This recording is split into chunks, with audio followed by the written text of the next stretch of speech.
सभी मित्रों को नमस्कार। कल जैसे कि हमने बात की थी बिजोलिया किसान आंदोलन के बारे में, आज हम पढ़ने जा रहे हैं बेंगू किसान आंदोलन के बारे में।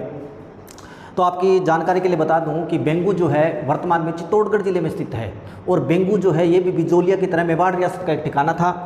और यहाँ पर किसान आंदोलन जो हुआ बड़ा प्रसिद्ध है। किसान आंदोलन बेंगू का क्या कारण रहे और किस प्रकार से समाप्त हुआ, नेतृत्व किसने किया, आंदोलन कब हुआ, ये सारी जो महत्वपूर्ण जानकारियाँ हैं वो करेंगे। तो आप इस वीडियो को अंत तक देखिए। उम्मीद है आपको ये वीडियो पसंद आएगा और मेरे द्वारा दी गई जानकारी जो है आपके लिए उपयोगी साबित होगी। तो देखिए, मैं आपको बड़े शॉर्ट तरीके से बताऊंगा बेंगू किसान आंदोलन के बारे में, और ये वीडियो देखने के बाद आपके पक्का ये किसान आंदोलन याद हो जाएगा। तो देखिए, बेंगू किसान आंदोलन जो हुआ, सबसे पहले बात करनी है कि बेंगू कौन से ज़िले में है। तो याद रखें, चित्तौड़गढ़ ज़िले के अंदर है बेंगू। मेवाड़ रियासत का ठिकाना था। किसान आंदोलन कब हुआ है? 1921 में हुआ है। बात करेंगे नेतृत्वकर्ता की, तो नेतृत्वकर्ता देखिए कौन है? राम नारायण चौधरी ने इस किसान आंदोलन का नेतृत्व किया था। और इस किसान आंदोलन के अंदर किसानों की मांगों की जांच के लिए ट्रेंच आयोग बनाया गया था। ये भी अपने को याद रखना है, ट्रेंच आयोग, क्योंकि कई बार पेपर में प्रश्न आ जाता है कि ट्रेंच आयोग का संबंध किस किसान आंदोलन से है। तो अपने को याद रखना है कि बेंगू किसान आंदोलन से है। अब देखिए, ट्रेंच आयोग ने अपनी रिपोर्ट दी थी, वो सारी बात मैं आपको डिटेल से बताऊंगा। पहले मैं आपको ये सारा आंदोलन याद कराना चाहता हूँ। 1 मिनट में आपकी आंदोलन पूरा याद हो जाएगा। अब देखिए, ट्रेंच आयोग के द्वारा इस आंदोलन में गोलीबारी भी की गई थी। गोविंदपुरा गांव के अंदर किसान अपनी सभा कर रहे थे। इस गोलीबारी में रूपाजी धाकड़ और कृपाजी धाकड़ नामक 2 किसान शहीद हुए थे। रूपाजी धाकड़ और कृपाजी धाकड़। अब देखिए, प्रश्न बनाया जा सकता है कि रूपाजी धाकड़ और कृपाजी धाकड़ नामक 2 किसान किस किसान आंदोलन में शहीद हुए। तो अपने को याद रखना है बेंगू किसान आंदोलन में। अब देखिए, याद रखने के लिए मैं बता रहा हूँ, सिर्फ 1 मिनट में आंदोलन याद होगा। अगर आपके ट्रिक्स आपकी समझ में आ गई तो दोबारा याद करने की जरूरत नहीं पड़ेगी। तो देखिए, राम नारायण चौधरी ने नेतृत्व किया है कि राम नारायण की कृपा से राम नारायण, या सीधा राम याद रख सकते हो, या नारायण याद रख सकते हो, या इकट्ठा राम नारायण भी याद रख सकते हो कि राम नारायण यानी भगवान राम नारायण जो है, राम नारायण की कृपा से कृपाजी धाकड़ याद रखना है। राम नारायण की कृपा से रूपा नाम की लड़की चौधरी के खेत में बैंगन तोड़ने जाती थी।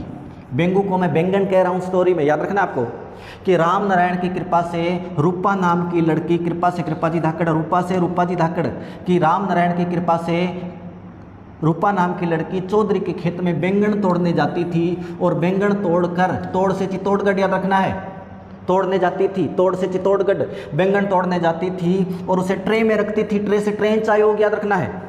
बैंगन तोड़ करके रूपा कहाँ रखती थी? ट्रे में रखती थी। ट्रे से ट्रेंच आयोग याद रखना है। और उसे 21 रुपये मिलते थे। 21 से 1921, यानी आंदोलन शुरू होने का वर्ष आपसे पूछ लिया जाए तो 1921 है। तो देखिए, बड़ी इजी सी ट्रिक है कि राम नारायण की कृपा से कृपाजी धाकड़ याद रह जाएगा किस किसान आंदोलन में शहीद हुए। तो उत्तर होगा बेंगू किसान आंदोलन। कि राम नारायण की कृपा से रूपा नाम की लड़की चौधरी के खेत में बैंगन तोड़ने जाती, बैंगन से बेंगू तोड़ने जाती, तोड़ से चित्तौड़गढ़, और बैंगन तोड़ के ट्रे में रखती थी। ट्रे से ट्रेंच आयोग याद रखना है। और उसे 21 रुपये मिलते थे। 21 रुपये मिलते थे। इसमें सन भी आ गया, नेतृत्वकर्ता भी आ गया, कौन सा आयोग बनाया गया किसानों की मांगों की जांच के लिए वो भी आ गया, कौन से किसान शहीद हुए हैं बेंगू किसान आंदोलन में वो भी आ गया। अब देखिए, ये आंदोलन क्यों हुआ, बात करते हैं बेंगू किसान आंदोलन की। थोड़ी सी डिटेल आपको बताऊंगा। बेंगू किसान आंदोलन होने की वजह देखिए क्या है। ये बेंगू किसान आंदोलन जो है ये क्यों हुआ, इसके पीछे कारण देखिए क्या है कि यहाँ पर 25 प्रकार की लाग बाग ली जाती थी। 25 प्रकार की लाग बाग। कल अपने बात किया था बिजोलिया के अंदर 84 प्रकार की लाग बाग यानी टैक्स लिए जाते थे। 84 प्रकार की लाग बाग बिजोलिया में, जबकि 25 प्रकार की लाग बाग यहाँ पर ली जाती थी। इसके अलावा किसानों से बेगार प्रथा जो थी वो भी यहाँ पर थी। बेगार भी ली जाती थी। बेगार यानी काम के बदले में कुछ न देना। तो इस आंदोलन का नेतृत्व करने के लिए विजय सिंह पथिक जी को इन्वाइट किया गया था। ये और बता देता हूँ, विजय सिंह पथिक जो कि एक बड़ा चेहरा थे किसान आंदोलन का भारत के अंदर। तो विजय सिंह पथिक के कहने पर ही राम नारायण चौधरी ने नेतृत्व किया है। राम नारायण चौधरी यानी विजय सिंह पथिक के कहने पर इस आंदोलन से जुड़े, ये भी अगर किसी पेपर में आ जाए कि किसके कहने पर राम नारायण चौधरी ने बेंगू किसान आंदोलन का नेतृत्व किया, तो आप उत्तर देंगे विजय सिंह पथिक के कहने पर। अब उसके बाद देखिए, किसानों ने ये जो फैसला लिया है, रामनारायण चौधरी के नेतृत्व में क्या फैसला किया, किसानों ने कहा कि हम लाग बाग देनी बंद करेंगे, लाग बाग देनी पूर्णतः बंद करेंगे, बेगार प्रथा को हम नहीं मानते। तो इस प्रकार के डिसीजन जो हैं वो लिए गए और कहा कि कोई भी अपनी फसल का कुंता नहीं कराएगा। कुंता देखिए ऐसी प्रथा थी जिसमें खड़ी फसल का अनुमान लगा करके किसानों से पहले ही टैक्स डिसाइड कर दिया जाता था कितना टैक्स इस किसान से लेना है, कि कोई अपनी फसल का कुंता नहीं करवाएगा और हम लाग बाग को नहीं मानते, बेगार प्रथा कोई नहीं देगा और जो भी सहयोग करेगा उसका सामाजिक बहिष्कार किया जाएगा। जो भी शासन का सहयोग करेगा यानी जो ठिकानेदार है उसका सहयोग करेगा, उसकी हाँ में हाँ मिलाएगा या उसको टैक्स देगा, उसका सामाजिक बहिष्कार किया जाएगा। तो इस प्रकार के निर्णय लिए गए हैं। इसके बाद में देखिए किसानों की मांगों की जाँच के लिए ट्रेंच आयोग का गठन किया गया और जून 1922 के अंदर आपको बता दूं, जून 1922 के अंदर ठिकानेदार था अनूप सिंह रावत, अनूप सिंह और राजस्थान सेवा संघ जो कि सपोर्ट कर रहा था इस आंदोलन को, राजस्थान सेवा संघ और ठाकुर अनूप सिंह के बीच में एक समझौता हुआ। इस समझौते को मेवाड़ महाराणा ने बोलशेविक फैसला कहा है, बोलशेविक फैसला। ये भी बड़ी इंपॉर्टेंट बात निकल करके आ रही है। मान लीजिए किसी पेपर में क्वेश्चन आ जाता है बोलशेविक समझौता किस किसान आंदोलन में हुआ, तो आप याद रखेंगे बेंगू किसान आंदोलन में, बेबो शॉर्ट रूप में आप याद रख सकते हो, बेबो, बे से बेंगू और बो से बोलशेविक, बेबो यानी बोलशेविक। अब बोलशेविक क्या है, देखिए 1917 के अंदर रूस में जार राजा के खिलाफ जो क्रांति हुई थी उसे बोलशेविक क्रांति कहा जाता है और जार जो राजा था उसको आंदोलनकारियों के समक्ष झुकना पड़ा था। यानी पहली बार दुनिया के अंदर हुआ कि कोई शासन करने वाला व्यक्ति जो है उसे समझौता करना पड़ा हुआ आंदोलनकारियों से। इसी प्रकार यहाँ पर हुआ। ठाकुर अनूप सिंह जो है इसे किसानों के आगे आकर के समझौता करना पड़ा है, राजस्थान सेवा संघ से समझौता करना पड़ा है, इसलिए इसे को बोलशेविक समझौता कहा जाता है। तो ये भी बड़ी इंपॉर्टेंट बात है।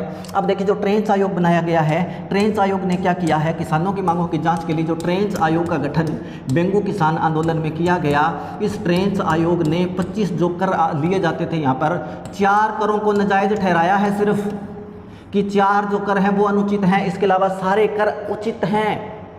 अब जब ये बात सुनने को मिली, यानी ट्रेंच आयोग ने एक तरह से लिपापोती की है, ठिकानेदार का ही पक्ष लिया है। तो और यहाँ पर बेंगू के अंदर देखिए, बेंगू के अंदर अमृत लाल नाम का कोई व्यक्ति है, अमृत लाल जो है इसको बेंगू का मुस्लिम भी बनाया गया, मुस्लिम बनाया गया।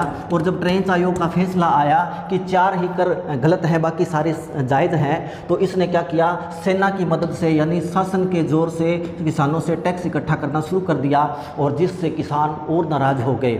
अब ट्रेंच आयोग ने जो फैसला दिया है इसकी समीक्षा के लिए किसान गोविंदपुरा गांव के अंदर एकत्रित हुए हैं।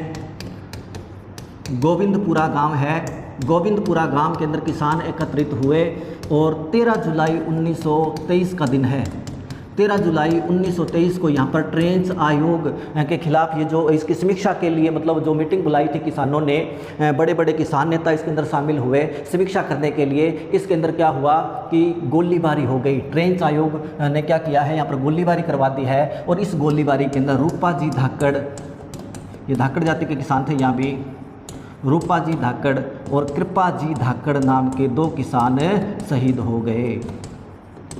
अब देखिए उसके बाद में आंदोलन थोड़ा और उग्र हुआ है और उसके बाद में विजय सिंह पथिक जो कि जिसके कहने पर आंदोलन यानी पीछे बैकग्राउंड के अंदर थे विजय सिंह पथिक, पीछे से सारी भूमिका रूपरेखा बना रहे थे। तो विजय सिंह पथिक पर भी राजद्रोह का मुकदमा लगाया गया है। विजय सिंह पथिक को राजद्रोह के मुकदमे के अंदर 5 साल की सज़ा भी सुनाई गई। हालांकि राजद्रोह सिद्ध नहीं हुआ, 1923 के अंदर सज़ा सुनाई गई और उनको सितंबर 1927 के अंदर रिहा कर दिया, अप्रैल 27 अप्रैल 1927 को रिहा कर दिया गया था विजय सिंह पथिक को। और उसके बाद में क्या हुआ, जब आंदोलन और उग्र रूप लेने लगा, बड़े बड़े किसान नेता जब इससे जुड़ने लगे, तो यहाँ पर क्या हुआ, ठाकुरशाही का अंत कर दिया गया। यानी जो ठिकानेदार कर वगैरह वसूलता था उससे अधिकार छीन लिए गए और यहाँ पर बंदोबस्त प्रणाली लागू हुई। यानी बंदोबस्त प्रणाली का मतलब एक स्थायी टैक्स निर्धारित कर दिया। बंदोबस्त प्रणाली के तहत स्थायी टैक्स निर्धारित कर दिया गया कि अब किसानों से इतना ही कर वसूला जाएगा, इससे ज़्यादा कर नहीं लिया जा सकता, और बेगार प्रथा को समाप्त कर दिया गया। और इस प्रकार ये आंदोलन जो है वो इसका अंत हुआ, तो किसानों की जीत हुई। एक और आंदोलन जो है वो किसानों ने इसमें ठिकानेदार से फैसला किया, उसको झुकना पड़ा और किसानों की जीत हुई। इस प्रकार बेंगो किसान आंदोलन का अंत हुआ। तो उम्मीद है आपको ये जानकारी पसंद आएगी, आप इसको ज़्यादा से ज़्यादा शेयर करें, और आपके एग्ज़ाम के अंदर ये बहुत ही महत्वपूर्ण जानकारियाँ हैं। और मिलते हैं नेक्स्ट किसी अगले वीडियो के साथ। किसान आंदोलन भी अगले वीडियो में के अंदर अपने किसान आंदोलन भी करेंगे। आज के लिए इतना ही, थैंक्स।